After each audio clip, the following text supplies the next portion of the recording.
उधर रूस ने पहली बार यूक्रेन के खिलाफ ईरान में बने ड्रोन का इस्तेमाल किया है। दावा किया गया कि रूस ने कीव के पास ईरान के इस ड्रोन का इस्तेमाल किया है और बमबारी की गई है। कीव से 75 किलोमीटर दूर बीएलए सर्कट्स पर रूस ने ताबड़तोड़ 6 ड्रोन अटैक किए हैं। हालांकि यूक्रेन की तरफ से दावा किया गया कि उसने इन ड्रोन अटैक को नाकाम कर दिया, जबकि ड्रोन हमले से पूरे शहर में अफरा तफरी का माहौल दिखाई दिया। हाल के दिनों में रूस यूक्रेन के दक्षिण और पूर्वी हिस्सों को निशाना बना रहा था, लेकिन अब रूस ने कीव के करीब हमला करना शुरू कर दिया है।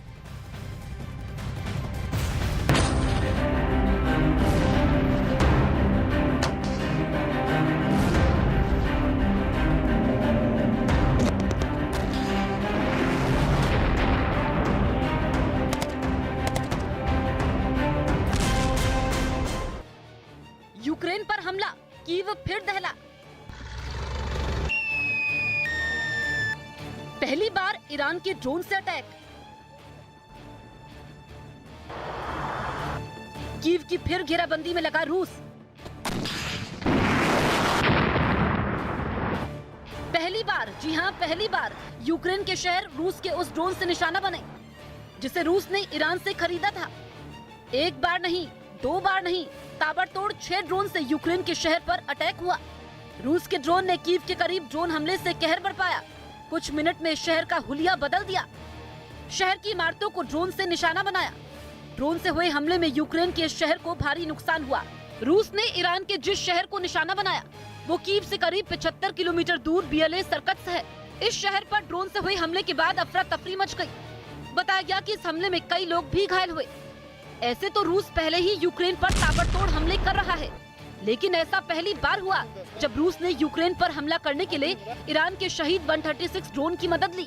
इस ड्रोन को ऐसे डिजाइन किया गया कि ये सीधे दुश्मन के ठिकाने को निशाना बनाता है। एक बार ड्रोन से टारगेट सेट हो जाए तो तबाही पक्की मानी जाती है। हालांकि ईरान ने रूस को ड्रोन की आपूर्ति से इनकार किया है। अब तक रूस की सेना यूक्रेन से सटे हिस्सों पर हमला कर रही थी, लेकिन अब रूस की सेना ने कीव के करीब शहरों को टारगेट पर ले लिया है। साफ है कि अब रूस सीधे कीव शहर को टारगेट बनाने की योजना बना रहा है, जिसमें वो एक से एक घातक हथियारों का इस्तेमाल कर रहा है। कई जगह ये भी दावा किया जा रहा है कि रूस ने यूक्रेन पर हमले की रणनीति में बदलाव किया है। ड्रोन से अटैक कर अब रूस पहले यूक्रेन के रडार सिस्टम को निशाना बनाना चाहता है, फिर तोपखानों को तबाह करने की योजना है। ऐसा कर रूस यूक्रेन की क्षमता को खत्म करना चाहता है। यही वजह है कि रूस यूक्रेन पर ड्रोन से हमला कर रहा है, ताकि उसे युद्ध में कम नुकसान उठाना पड़े, क्योंकि 7 महीने से चल रहे युद्ध में रूस पहले ही भारी नुकसान उठा चुका है। यूक्रेन के खिलाफ चल रही जंग में रूस को कई मोर्चों पर शिकस्त का सामना करना पड़ा है। लिहाजा अब रूसी सेना यूक्रेन के खिलाफ आर पार की जंग को अंजाम देने के लिए फुल एंड फाइनल मोड में आ गई है। दावा किया गया है कि अब रूसी सेना को एक ऐसा शक्तिशाली हथियार सौंप दिया गया है जो खुद की युद्ध की दिशा बदलने का मादा रखता है। रूसी सेना को मिला Su-35S नाम का ये लड़ाकू विमान बेहद खास है। खबर तो ये भी है कि यूक्रेन के पास मौजूदा वक्त में ऐसा कोई एयर डिफेंस सिस्टम नहीं है। कोई भी ऐसा डिफेंस सिस्टम नहीं है जो कि इस लड़ाकू विमान को मार गिराए। तो ये बड़ी खबर इस वक्त की आपको हम बता रहे हैं, Su-35S रूसी सेना को सौंप दिया गया है, जो पूरे युद्ध को बदल सकता है।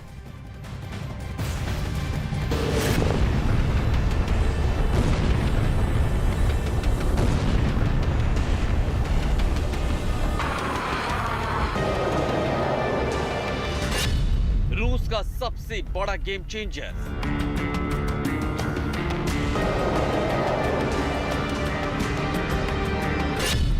पुतिन का सबसे शक्तिशाली हथियार,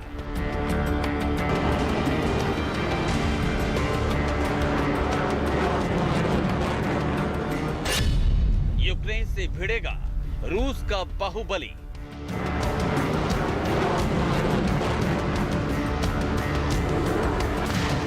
यूक्रेन में चल रही जंग अब रूस के लिए आन बान शान की लड़ाई बन चुकी है।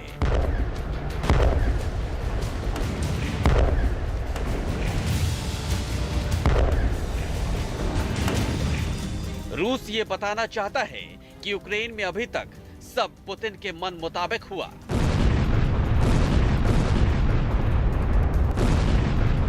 रूस अब दुनिया को यही मैसेज देने की कोशिश कर रहा है कि यूक्रेन में पुतिन की सेना का पूरा प्लान कामयाब हुआ है।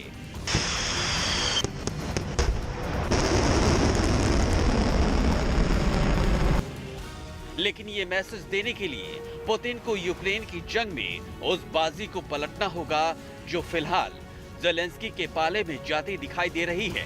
दावा किया जा रहा है कि अब इस बाजी को पलटने के लिए रूसी सेना को एक ऐसा बाहुबली हथियार मिल चुका है जिसकी ताकत का असल अंदाजा न तो यूक्रेन को है और न ही दुनिया के किसी दूसरे देश को।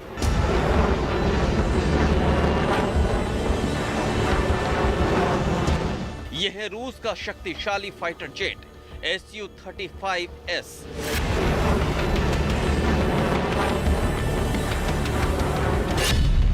शुरुआती जानकारी के मुताबिक Su-35S रूसी सेना को सौंप दिया गया है। ये एक बेहद ताकतवर लड़ाकू विमान माना जा रहा है। ये विमान दुश्मनों की मिसाइल को चकमा देने में माहिर माना जाता है। दावा किया जा रहा है कि यूक्रेन के पास अभी ऐसा कोई एयर डिफेंस सिस्टम नहीं है जो इस लड़ाकू विमान को मार गिराए। माना जा रहा है कि रूस के आक्रामक सैन्य विमानों के दस्ते में Su-35S की एंट्री यूक्रेन के खिलाफ युद्ध में गेम चेंजर साबित हो सकती है। ये युद्ध के मैदान में फ्रंटलाइन सर्विस में अहम भूमिका निभाने वाला बेहद उन्नत किस्म का लड़ाकू विमान है। Su-35S flanker MS Russian aerospace forces के साथ मिलकर दुश्मन के छक्के छुड़ाने में कोई कसर नहीं छोड़ता।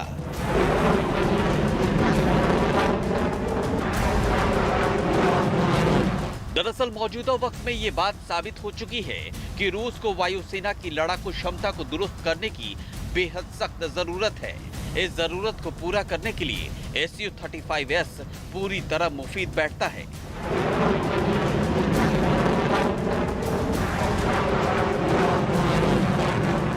यानी आने वाले वक्त में रूसी सेना यूक्रेन के खिलाफ इन लड़ाकू विमानों को उतार सकती है, जिसका मतलब ये हुआ कि यूक्रेन की मुसीबत बढ़ने वाली है, क्योंकि खबर तो यही है कि यूक्रेन के पास इस लड़ाकू विमान हमले की कोई काट मौजूद नहीं है।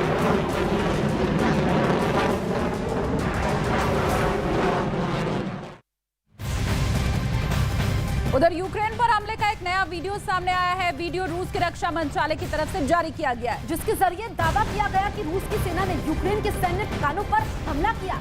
हमला रूस की आर्टिलरी की तरफ से किया गया है। इस हमले में यूक्रेन को बड़े नुकसान का दावा किया गया। तो यहाँ पर बड़े नुकसान का दावा किया गया है। यूक्रेन पर हमले का वीडियो भी सामने आया है। ये नया वीडियो है जिसमें रूस के रक्षा मंत्रालय की तरफ से दावा किया गया है कि इसमें रूस को काफी ज्यादा नुकसान पहुंचा है। तो बड़ी खबर इस वक्त की, यूक्रेन को बड़े नुकसान का दावा अब रूस कर रहा है। रूस की तरफ से, वहां के रक्षा मंत्रालय की तरफ से बाकायदा वीडियो जारी करके जो बातें वो कह रहे हैं उसकी पुष्टि करते हुए वीडियो जारी किया गया है कि आर्टिलरी हमला हमारी तरफ से जो यूक्रेन पर किया गया उसमें यूक्रेन को बड़ा नुकसान पहुंचा है।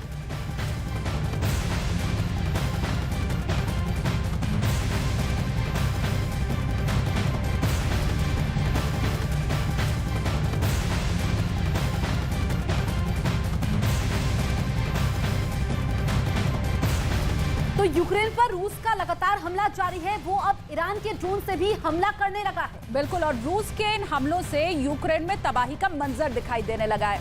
सैनिकों के अलावा यूक्रेन के कई नागरिक मारे जा चुके हैं। यूनाइटेड नेशंस की ह्यूमन राइट्स हाई कमिश्नर की रिपोर्ट के मुताबिक आपको हम बताते हैं 24 फरवरी को हुए हमले में अब तक यूक्रेन के 6114 लोगों की मौत हो चुकी है, जबकि 9132 लोग घायल हुए हैं। इसमें 2380 पुरुषों की मौत हुई है, 1912 पुरुष घायल हुए हैं। वहीं 1633 महिलाओं की मौत हुई है और 1382 महिलाएं घायल हुई हैं। इस युद्ध में कई युवाओं की मौत की भी बात सामने आ रही है। आंकड़ों के मुताबिक 2066 युवा इसमें मारे गए हैं।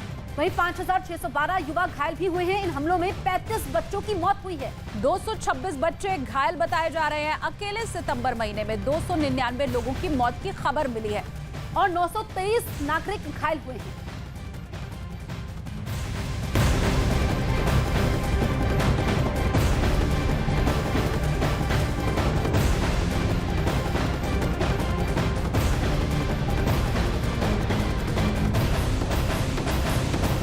बड़ी खबर जो रूस से मिल रही है वो आपको बताएं, CIA के डायरेक्टर की तरफ से वहां बयान दिया गया, पश्चिमी देशों को चिंतित होना चाहिए। तो बड़ी खबर हम आपको बता रहे हैं, परमाणु धमकी को गंभीरता से ले, ये इनकी तरफ से कहा गया है। लगातार धमकी दिए जा रहा है। तो यहाँ पर बड़ी बातें सामने आई है कि परमाणु हमले की चेतावनी दी गई है। पुतिन के एटमी वार की इस धमकी पर बड़ी खबर यह है कि CIA डायरेक्टर का कहना है पुतिन के परमाणु खतरे को बहुत गंभीरता से लिया जाना चाहिए। पश्चिमी देशों को चेताते हुए ये बात कही गई है। अमेरिका का असली डर पुतिन के शक्तिशाली परमाणु शस्त्रागार से है, जिसमें दुनिया का सबसे बड़ा परमाणु बम भी शामिल है। ऐसा बम जो पूरी दुनिया को जलाकर खाक कर सकता है।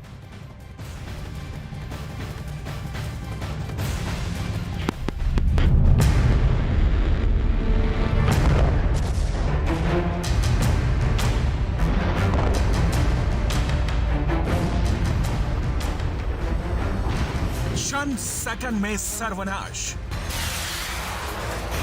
परमाणु बम के इस विध्वंसकारी फितरत से दुनिया के सभी देश डरते हैं। उसी प्रलयंकारी परमाणु बम को लेकर बहुत खतरनाक इंटरनेशनल वार्निंग सामने आई है। अमेरिका के द न्यूयॉर्क टाइम्स की हेडलाइंस है, nuclear annihilation is a threat again, यानी परमाणु विनाश फिर एक खतरा।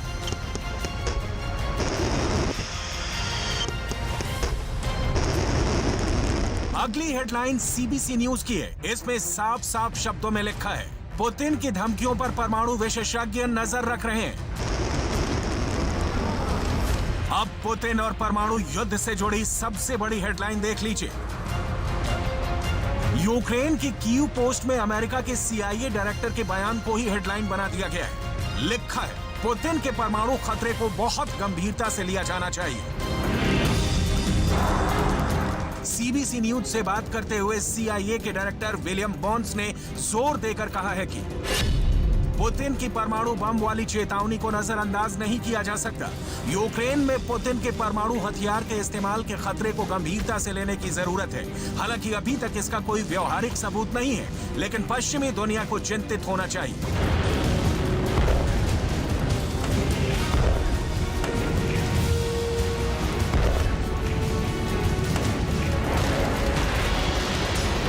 CIA के डायरेक्टर की यह चिंता दुनिया को इसलिए जायज लग रही है क्योंकि रूस की परमाणु पूजा से पूरी दुनिया वाकिफ है।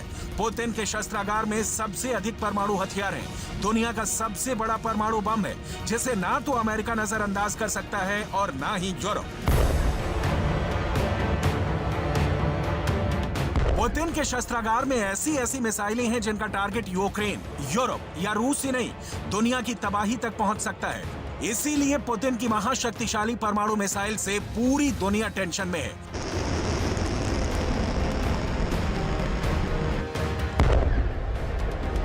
अमेरिका ने तो यहां तक कह दिया है कि यूक्रेन पर रूस के परमाणु हमले को नेटो पर हमला माना जाएगा। अमेरिकी सीनेटर लिंडसे ग्राहम ने युद्ध अपराधों की जवाबदेही पर सीनेट जुडिशरी कमेटी की बैठक के दौरान कहा है कि अगर पुतिन परमाणु हथियार का इस्तेमाल करते हैं, अगर वो यूक्रेन में अपनी धमकी को सही साबित करते हैं, तो मुझे लगता है कि ये नेटो पर एक बड़ा हमला होगा, क्योंकि विकिरण न केवल यूक्रेन बल्कि यूरोप को प्रभावित करेगा। ऐसे में नेटो पर हमले का सीधा सा मतलब है एक साथ 30 देशों का बारूदी बदला।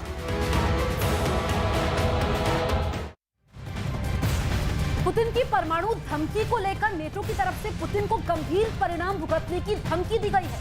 और नेटो इसके पीछे जो धमकी दे रहा है, उसके पीछे की वजह है क्योंकि पुतिन के पास है परमाणु बमों का जखीरा।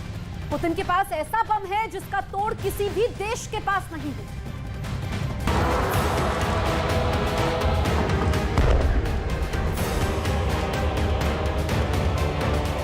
ब्रिटेन के मशहूर अखबार डेली मेल की इस हेडलाइन को देखिए, इसके शब्दों को पढ़िए। इसमें नेटो चीफ जेंस स्टोल्टेनबर्ग के बयान को हेडलाइन बना साफ साफ शब्दों में लिखा गया है, परमाणु युद्ध कभी नहीं जीता जा सकता है और इसे कभी नहीं लड़ा जाना चाहिए। अपने इस ताजे बयान में नेटो प्रमुख ने यूक्रेन पर परमाणु हथियारों का इस्तेमाल करने पर पुतिन को गंभीर परिणाम भुगतने की धमकी दी है। नेटो चीफ ने पुतिन को चेतावनी देते हुए कहा है कि परमाणु हथियारों का इस्तेमाल बिल्कुल मंजूर नहीं है। ये युद्ध को पूरी तरह से बदल देगा और रूस को पता होना चाहिए कि परमाणु युद्ध नहीं जीता जा सकता है और इसे कभी नहीं लड़ा जाना चाहिए। जब हम रूस राष्ट्रपति पुतिन की ओर से बार बार इस तरह की परमाणु बयानबाजी देखते हैं, तो हमें इसे गंभीरता से लेना होगा और इसलिए हम साफ कर रहे हैं कि रूस को इसके गंभीर परिणाम होंगे। जेन्स स्टोल्टेनबर्ग के इस बयान से साफ है कि नेटो को भी लगने लगा है कि पुतिन परमाणु बम फोड़कर यूक्रेन युद्ध को खत्म कर सकते हैं। वहीं CIA डायरेक्टर को पुतिन की न्यूक्लियर आर्मी में सीधे सीधे खतरा नजर आता है। सवाल है क्यों? आखिर पुतिन को नेटो चीफ धमकी क्यों दे रहे हैं? अमेरिका की सेनेट जुडिशरी कमेटी में पुतिन और उनकी परमाणु धमकी पर क्यों सवाल जवाब हो रहे हैं? जवाब है, पुतिन के पास दुनिया का सबसे शक्तिशाली एटम बम है, ऐसा बम जिसका तोड़ दुनिया के किसी भी देश के पास नहीं है। पुतिन के इस परमाणु बम का नाम है ज़ार बम। ज़ार नाम का ये रूस का हाइड्रोजन बम है, जिसे दुनिया का सबसे बड़ा परमाणु बम माना जाता है। ज़ार रूस के राजाओं की उपाधि रही है, इसीलिए इसे ज़ार बम नाम दिया गया और इस बम को परमाणु बमों के महाराजा की तरह पेश किया गया।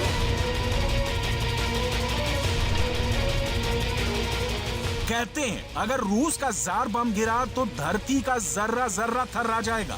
यह हाइड्रोजन बम अगर अपनी पूरी ताकत के साथ फट गया तो पूरी दुनिया का खात्मा कर सकता है।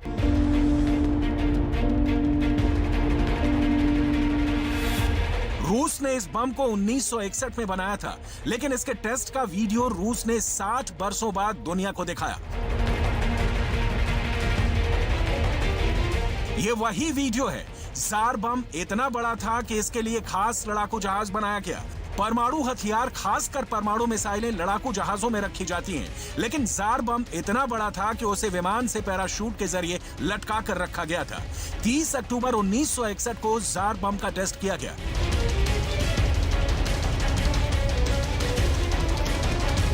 लड़ाकू जहाज टुपोलो 95 ने करीब 10 किलोमीटर की ऊंचाई से पैराशूट से ज़ार बम को नोआया ज़ेमलिया द्वीप पर गिराया, ताकि विस्फोट से पहले गिराने वाला और तस्वीरें ले रहा विमान सुरक्षित दूरी तक पहुंच जाए। रूस के मुताबिक दोनों विमान 50 किलोमीटर दूर ही पहुंचे थे। भयंकर विस्फोट हुआ।